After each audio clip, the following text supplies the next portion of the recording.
আমাদের একটা রেস্টুরেন্ট আমরা অনেক পরিশ্রম করে তৈরি করেছিলাম। প্রায় সব কিছু মিলিয়ে ৮ মাস ধরে আমরা প্রিপেয়ার করেছিলাম। কিন্তু যেদিন ওপেনিং হবে, যেদিন সকালে ওপেনিং হবে, তার আগের দিন রাত্রে আমরা সব ফুড টেস্ট থেকে শুরু করে সব কমপ্লিট করে বাসায় গেলাম। বাসায় যাওয়ার ১-১.৫ ঘন্টা পর আমরা জানতে পারলাম আমাদের রেস্টুরেন্টে আগুন লেগেছে, এবং উইদিন 3 আওয়ার্স এই ৮ মাসের কষ্ট জিরো। সব ইনভেস্টমেন্ট থেকে শুরু করে প্রত্যেকটা পরিশ্রম, এতগুলি মানুষ পরিশ্রম করেছে, সব কিছু জিরো।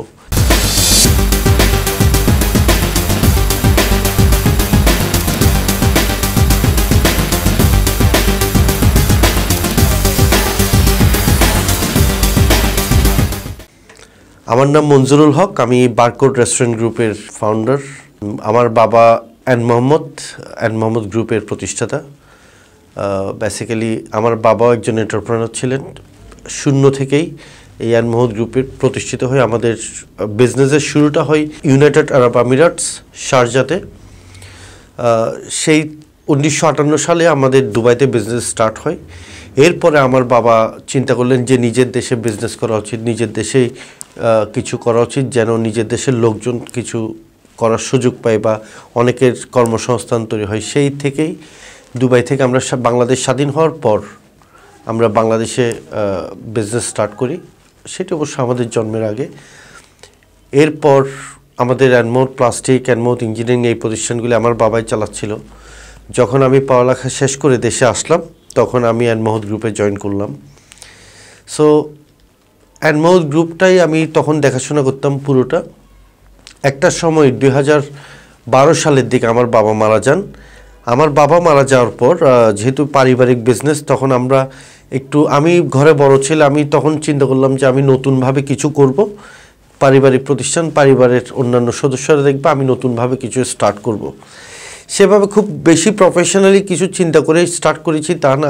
আমার ফোকাসটা ছিল চিটাগং শহরে কোন বিজনেসটার সুযোগ আছে, মানে কোন সেক্টরগুলি এখনও অবহেলিত এবং আরও ভালো কিছু করার সুযোগ, সেই সেক্টরগুলিকে আমি আসলে দেখতে চাচ্ছিলাম। সেক্ষেত্রে আমার প্রথম অবজারভেশন ছিল একটা ভালো ক্যাফে চিটাগং শহরে নেই, যে ক্যাফেতে মানুষ ইন্টারন্যাশনাল কোয়ালিটির ক্যাপাচিনো, এক্সপ্রেসো, লাটে এগুলি পাবে।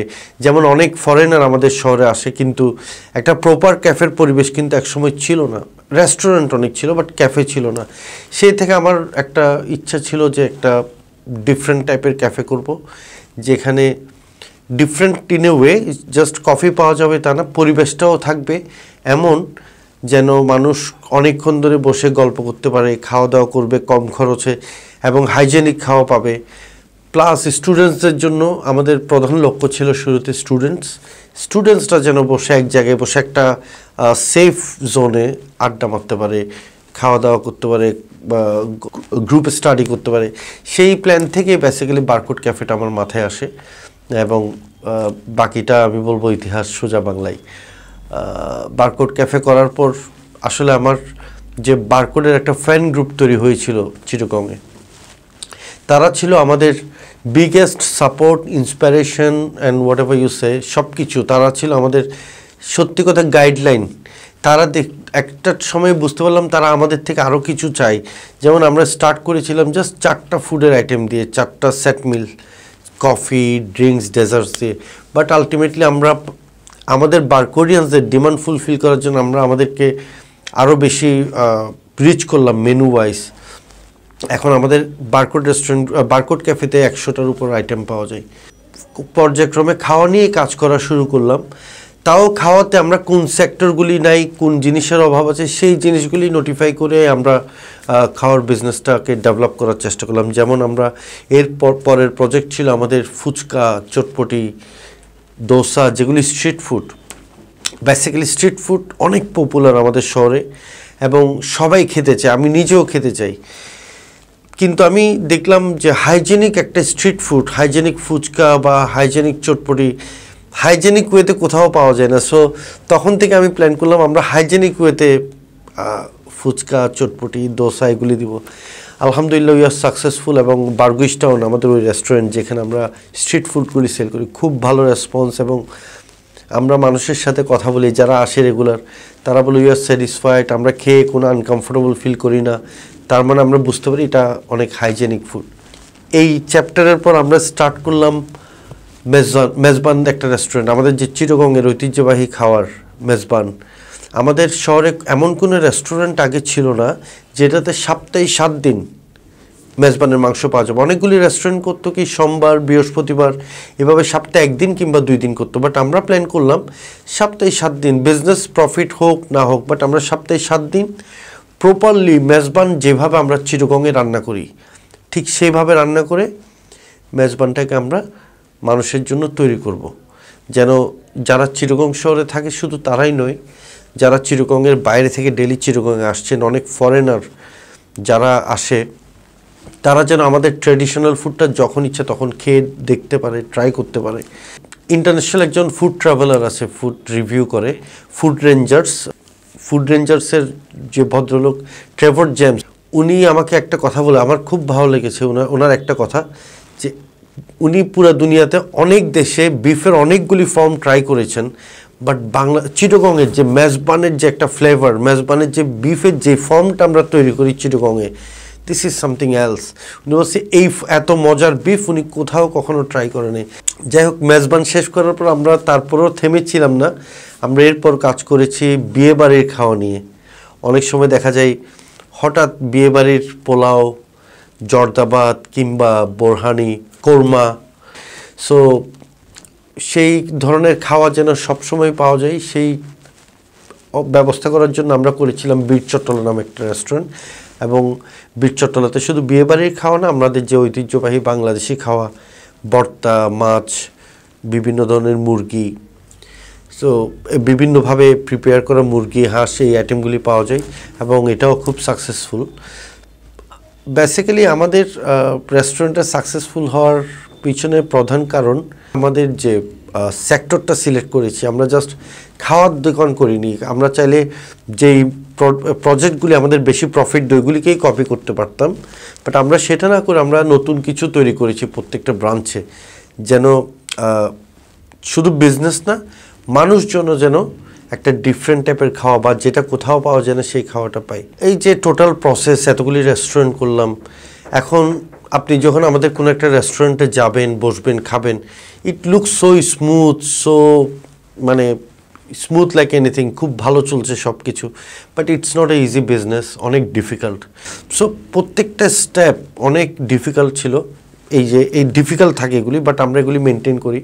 যেমন আমাদের একটা রেস্টুরেন্ট আমরা অনেক পরিশ্রম করে তৈরি করেছিলাম, প্রায় সব কিছু মিলিয়ে 8 মাস ধরে আমরা প্রিপেয়ার করেছিলাম। কিন্তু যেদিন ওপেনিং হবে, যেদিন সকালে ওপেনিং হবে, তার আগের দিন রাত্রে আমরা সব ফুড টেস্ট থেকে শুরু করে সব কমপ্লিট করে বাসায় গেলাম। বাসায় যাওয়ার 1-1.5 ঘন্টা পর আমরা জানতে পারলাম আমাদের রেস্টুরেন্টে আগুন লেগেছে, এবং উইদিন 3 আওয়ার্স এই 8 মাসের কষ্ট জিরো। সব ইনভেস্টমেন্ট থেকে শুরু করে প্রত্যেকটা পরিশ্রম, এতগুলি মানুষ পরিশ্রম করেছে, সব কিছু জিরো। যাই হোক, ইট ওয়াজ এ ডিজাস্টার ফর আস, এবং আমি খুব আপসেট ছিলাম এই জিনিসটা নিয়ে। প্রথম কয়েকটা দিন খুব আপসেট ছিলাম। পর আমি চিন্তা করলাম এটা নিয়ে টেনশন করে কিংবা আপসেট হয়ে যদি লেগে থাকে আমার সামনের কাজগুলি হবে না। আমি তখনই প্ল্যান করলাম আপসেট না হয়ে I will start working again, so that ওই রেস্টুরেন্টটা আমরা আবার চালু করতে পারি। এবং ঠিকই আমরা আবার আরও বড় করে, আরও সুন্দর করে আমরা চালু করেছিলাম। আগেই বলছিলাম আমি, এই বিজনেসটা মনে হয় অনেক ইজি। রেস্টুরেন্টে বসলাম, এসি চলতেছে, wonderful ambience, environment, people around me, it looks so easy, so colourful, but behind the scene it's not very easy. যারা রেস্টুরেন্ট বিজনেস করতে যাবে বা করার প্ল্যান করছেন আপনারা ইন ফিউচার, তাদেরকে ডেফিনেটলি এটা খুব বেশি হালকাভাবে নেওয়া যাবে না, নাম্বার 1। নাম্বার 2, এই বিজনেসে ঢোকার আগে ডেফিনেটলি আমি মনে করি একটু নলেজ নিয়ে ঢুকতে পারলে সেফ ইন এ ওয়ে। আপনি ইনভেস্ট করলেন, আপনার যখন বিজনেস হবে না, রেস্টুরেন্ট বিজনেস একটা বিজনেস যেটা আমার মনে হয় দুনিয়াতে যে কয়টা বিজনেস আছে না চললে অনেক বেশি লস হয়, এই বিজনেসটাও টপ 10-এর মধ্যে থাকবে। কারণ যে মুহূর্তে আপনার রেস্টুরেন্ট অন করলেন, আপনার রেন্ট, আপনার স্টাফ স্যালারি, ইলেকট্রিসিটি বিল সব ওভারহেড চলতে থাকবে। এর মধ্যে ইনগ্রিডিয়েন্টস নষ্ট হবে, কারণ আপনার ইনগ্রিডিয়েন্টস যেটা প্রিপেয়ার করছেন সেল করতে না পারলে এটা ফেলে দিবেন।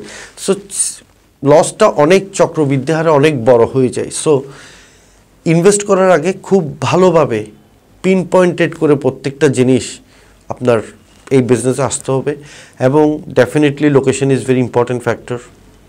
তারপর প্রপার মানুষকে নেওয়া, এবং কোম্পানিতে একজন ট্রেনার অবশ্যই দরকার, যে ট্রেন করবে, শুধু প্রত্যেকটা জিনিস ফলো আপ করবে এবং ট্রেন করবে। এই ট্রেনার যদি না থাকে এই বিজনেসটা সাস্টেন করা অনেক ডিফিকাল্ট, বিকজ এই বিজনেসের সিস্টেম হচ্ছে লোকজন অনেক লম্বা সময় ধরে থাকে না, চেঞ্জ হয়। নতুন মানুষ আসবে, ওরাও যেন প্রপারলি একটা ট্রেন্ড আপ হয়ে একটা স্ট্যাবল সার্ভিস দিতে পারে, ফুড তৈরি করতে পারে, সেই জিনিসগুলিতেও ডেফিনেটলি মনোযোগ দিতে হবে। এবং এন্ড অফ দ্য ডেজ এখন অনেক ইজি সব কিছু, বিকজ আমাদের কাছে এখন পুরা দুনিয়ার সব ইনফরমেশন অনলাইনে আছে, প্লাস আমাদের অনেক প্রফেশনাল লোক তৈরি হচ্ছে। ঢাকায় প্রচুর প্রফেশনাল লোক আছে, ইন ফিউচার চিটাগংয়েও তৈরি হবে। সো আমার মনে হয় প্রফেশনাল লোক যদি সাথে নিয়ে স্টার্ট করা যায়, it is safe, but otherwise it's very difficult. অনেক স্টাডি করে স্টার্ট করা উচিত। যেমন বিজনেসের গ্রোথ নিয়ে কথা হয় অনেক সময়, আমাকেও অনেকেই জিজ্ঞেস করে আপনার রেস্টুরেন্টের যে গ্রোথটা হয় সেটাতে কোনো হোয়াট ইজ দ্য সিক্রেট বা what is there any formula. Basically the formula is very simple. I am honest to my job, I am dedicated to my job, that's it. I make sure আমি খারাপ খাওয়া, খারাপ service, খারাপ পরিবেশ, এই তিনটা জিনিস আমার ভিজিটরদেরকে দিব না, এবং I stick to my honesty, that's it. That is the simple এবং বেসিক ফর্মুলা আই মেনটেন। আমার মনে হয় that is the secret of success for all the businessman যারা বড় হচ্ছে, অনেক উপরের দিকে যাচ্ছে। আমরা যখন যে কোনো প্রতিষ্ঠান দেখি, সাকসেসফুল প্রতিষ্ঠান, আমি এই কথাটা বারবার বলছিলাম, এটা দূরে থেকে বা বাইরে থেকে দেখতে মনে হয় খুব সহজ, খুব স্মুথলি এই জার্নিটা ছিল, আসলে কিন্তু কখনো এটা স্মুথ না, ইট ইজ ভেরি ডিফিকাল্ট। পরিশ্রম ছাড়া কোনোভাবে একটা প্রতিষ্ঠান একটা সার্টেন লেভেল যেতে পারে না। যদি পরিশ্রম ছাড়া কোনো প্রতিষ্ঠান সার্টেন লেভেলে যায়, বুঝতে হবে ওই জায়গায় টিকে থাকা ভেরি ডিফিকাল্ট, ওই জায়গায় যেতে পারবে সাস্টেন করাটা ভেরি ডিফিকাল্ট। সো পরিশ্রম করতে হবে, পরিশ্রমের কোনো যদি শর্টকাট খুঁজতে হয়, সেই শর্টকাটটা হচ্ছে পরিশ্রম করা। সবাইকে ধন্যবাদ।